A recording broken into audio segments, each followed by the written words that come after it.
New kingdoms along the coast. तटों के किनारे या तटीय इलाकों में नए साम्राज्य। दक्षिण में देखते हैं। तटीय इलाकों में नए साम्राज्य का उदय हुआ था यहाँ पे। देखो, is ruled by 3 chiefs।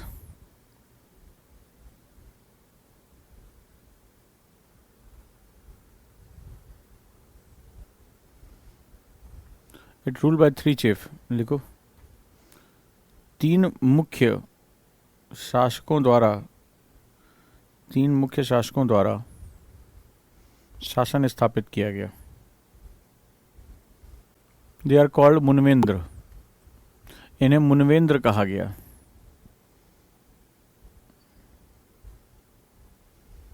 They are called Munvendra. इन्हें मुनवेंद्र कहा गया। Munvendra is a Tamil word, means chief. मुनवेंद्र तमिल में मुखिया या शासक को कहा जाता है। तमिल शब्द है जिसका तात्पर्य है मुखिया या शासक।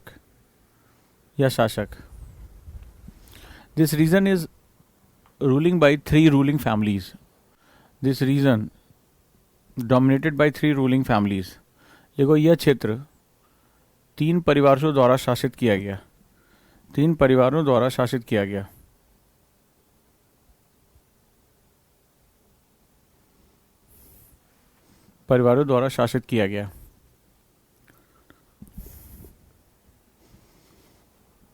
नंबर 1 चोलाज, दूसरा चेरा और तीसरा पांड्या। आगे चलकर हम पढ़ेंगे इनको, चोलाज, चेराज एंड पांड्याज।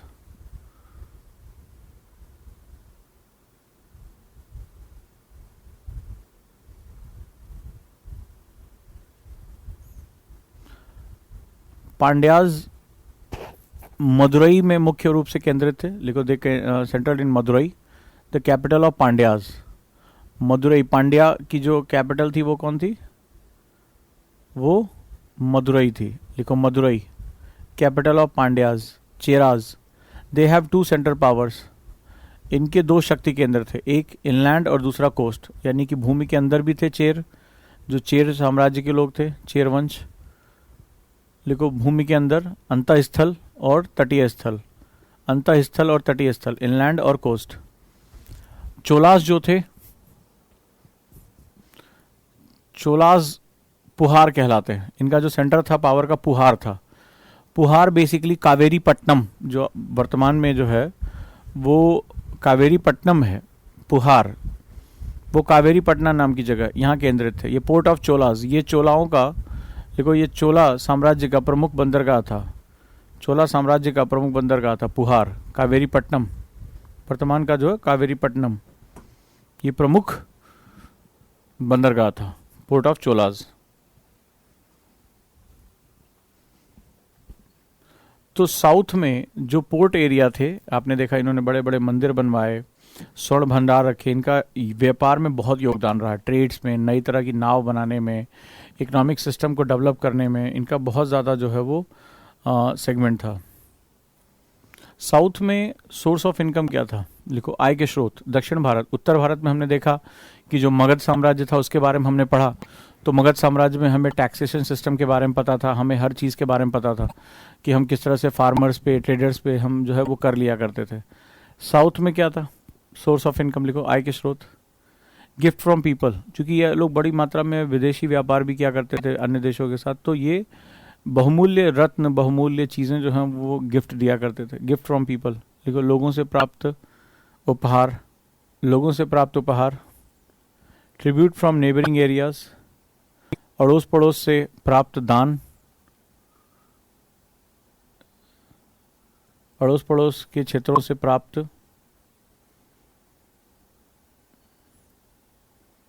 दान भी कह सकते हो उसको, और उसको हिस्सा भी कह सकते हो, प्राप्त हिस्सा। साउथ में कर बहुत फेमस नहीं थे, taxes were not so famous. लिखो, दक्षिण भारत में कर बहुत प्रसिद्ध नहीं थे। जैसा टैक्सेशन सिस्टम हम नॉर्थ में, मगध में देखते हैं, वैसा सिस्टम हमें साउथ में देखने को नहीं मिलता है।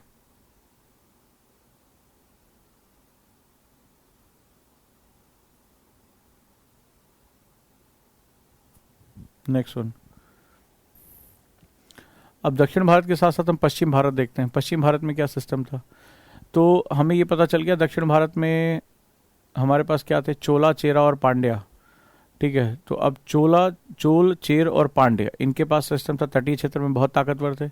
पश्चिम भारत में कौन, उत्तर में हमने देखा मगध साम्राज्य था, मौर्य, अशोक, हमने ये देखा। तो पूरे भारत में हमारी रूलिंग किस तरह से, वेस्टर्न पार्ट देखो, पश्चिमी भारत।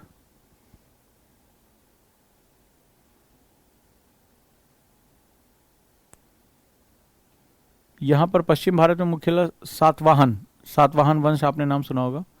सातवाहन साम्राज्य का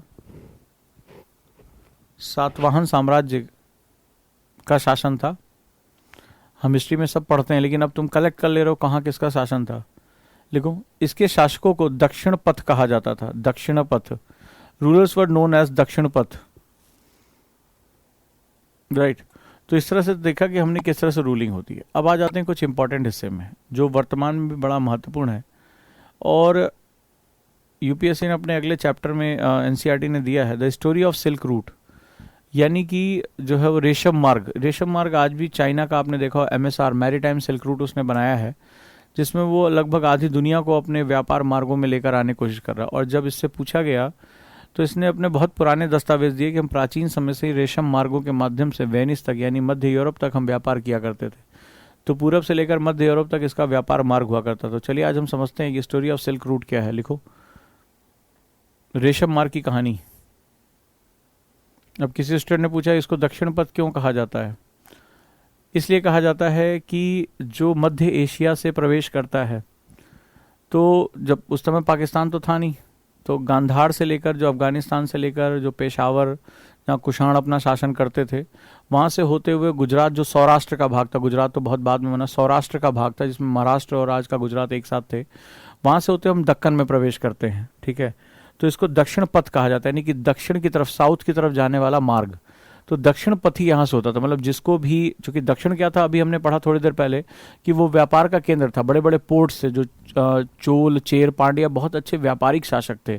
ये शासन में व्यापारिक पद्धतियों को इन्होंने शामिल किया था, यानी रूलिंग में जो वाणिज्य की मैथोलॉजी सी बहुत ज़बरदस्त थी, बहुत सोना चांदी ये कमाते थे। इसीलिए आप देखोगे साउथ के टेम्पल्स बिल्कुल सोने चांदी से लदे हैं, बड़े बड़े भंडार हैं, चाहे पद्मनाभन हो, बालाजी हो, कोई भी हो।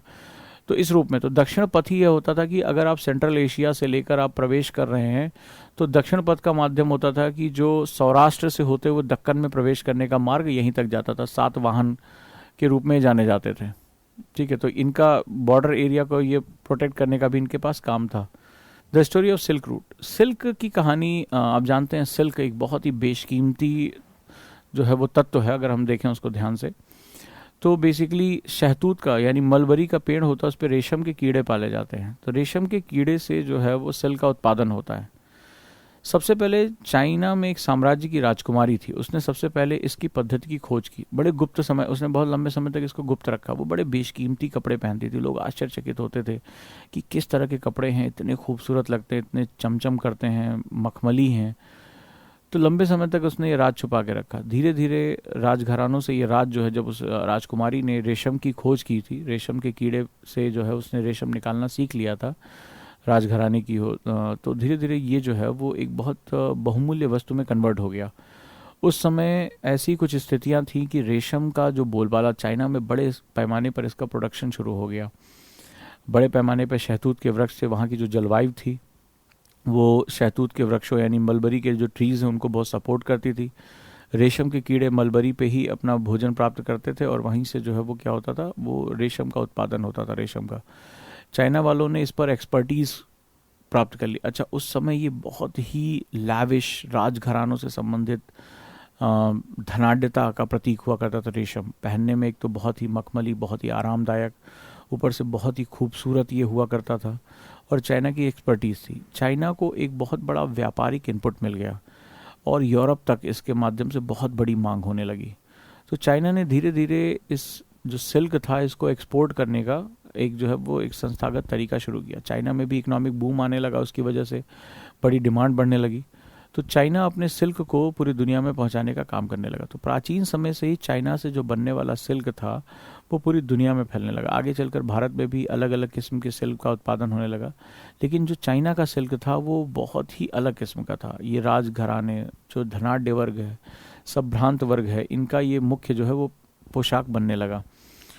ठीक है, तो इसके माध्यम से चाइना ने आगे चलकर मध्य यूरोप तक अपने व्यापारिक मार्ग स्थापित किए। चूंकि उस समय समुद्री मार्ग से व्यापार करना चाइना को बहुत ज़्यादा नहीं आता था, तो उसने क्या किया, जो उसका वेस्टर्न पार्ट है, यानी चाइना का जो जिसे कहते हैं कि पश्चिमी भाग है, तो वहाँ पे क्या हम देखते हैं कि वहाँ से वो फिर सेंट्रल एशिया के साथ कनेक्ट हो जाता है। तो सेंट्रल एशिया के साथ जब कनेक्ट होता है, वो रास्ता उस समय चूंकि भारत का विस्तार अफगानिस्तान तक था, तो वो भारत से भी उस समय के होकर गुजरता था। सेंट्रल एशिया से होते हुए यूरोप पर पहुँचता है।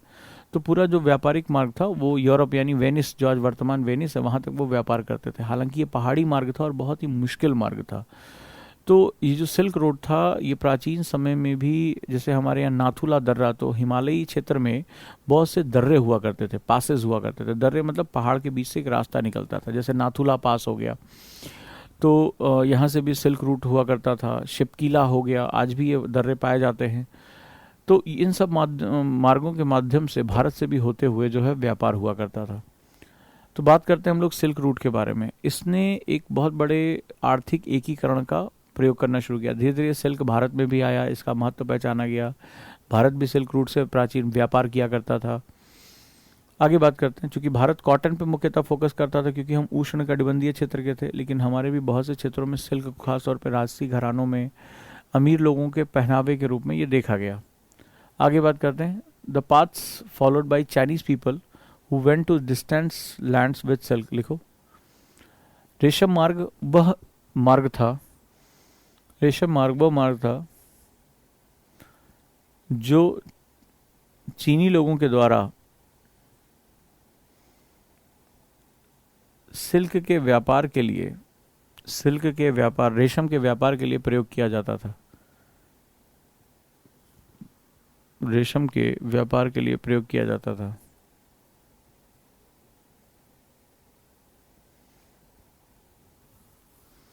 तो उसको सिल्क रूट कहा गया। जहां जहां जिन मार्गों से वो व्यापार करते थे, जिन दर्रों से होकर गुजरते थे, जिन देशों को सम्मिलित करते थे, वो रेशम मार्ग के अंतर्गत आए।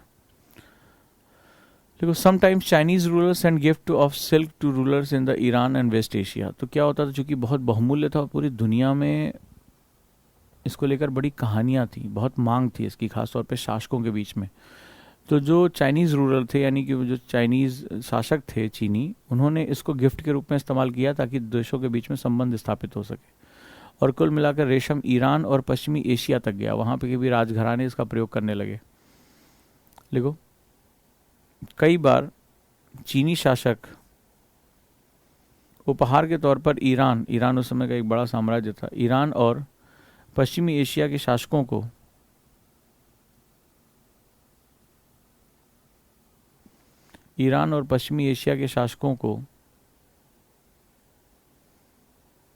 उपहार के तौर पर रेशम दिया करते थे।